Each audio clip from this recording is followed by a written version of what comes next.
ئێمە وەکو کۆمەڵی گەنجی شاری سلێمانی هەساوین بە کۆکردنەوەی هاوکاری وەکو کەمپینێک بۆ ئاوارەکانی خورمات و لە ئێستاوی بەدەستمان گەیشتووە زۆر شتە لەوانە دۆشا و برنج و شەکر و هەروەها چەندین پێداویستی تر.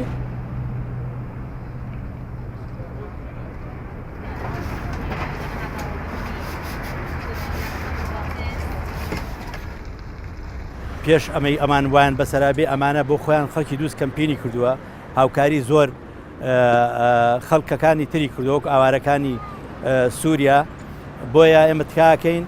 ئەو کەسانی کە خاوەنی امکاناتن ئەو ڕێکخراوانەی کە لێرە وجودیان هەیە هەڵسن بە کۆمەکی ئەو خەڵکە ئاوارانە لەبەرەوەی لە وەزعێکی ماساوی زۆر خراپان.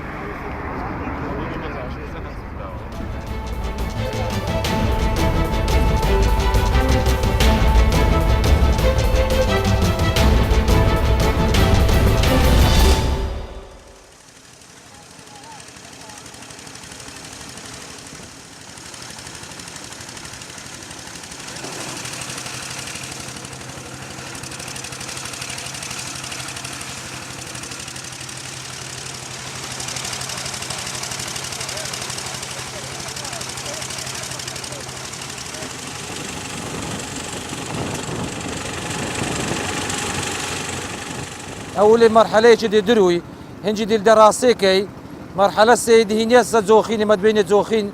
دهينة دي الماتشينيكي سي روجا دي البروجي بهنجي دي الماتشينيكي أبا مرحلة سي ماتشينا بشتي هنجي دي بين ما بين آش أوش ماتشينيكي دي بين ماتشيني آشا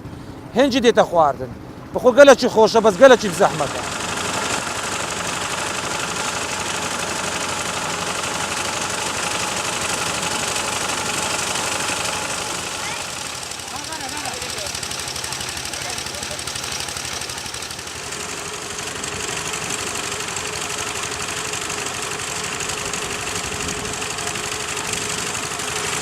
جارة يعني أو وقت برنج قلتش بزحمات بو يعني زناب تقوتي يعني قرق هنجي بارد بو قرق بو بارديان تسكان يعني سبيان تكر لكن إذا عندنا هواي بزحمات بو الآن ماشينا قلق خوشة.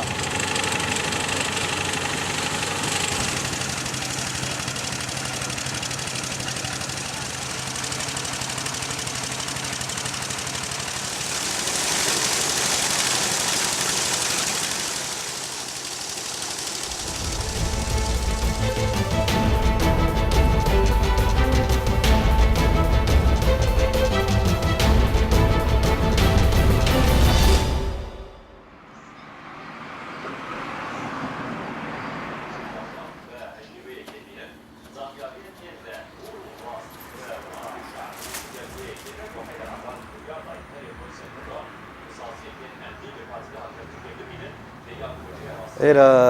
جادەی تربێ پێدرن شەقامی ئاراس نزیکەی 4-5 مەحەلی جام و چوارچێوەیە نزیکەی 20 ساڵ 22 ساڵ لێرەین ئەغلەبیەکەش ئیشی چارچێوە و ڕسم شتوایە تابل و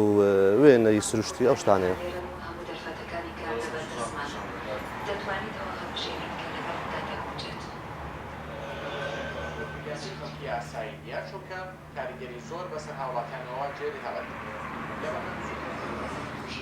مواد ئێرانی هەیە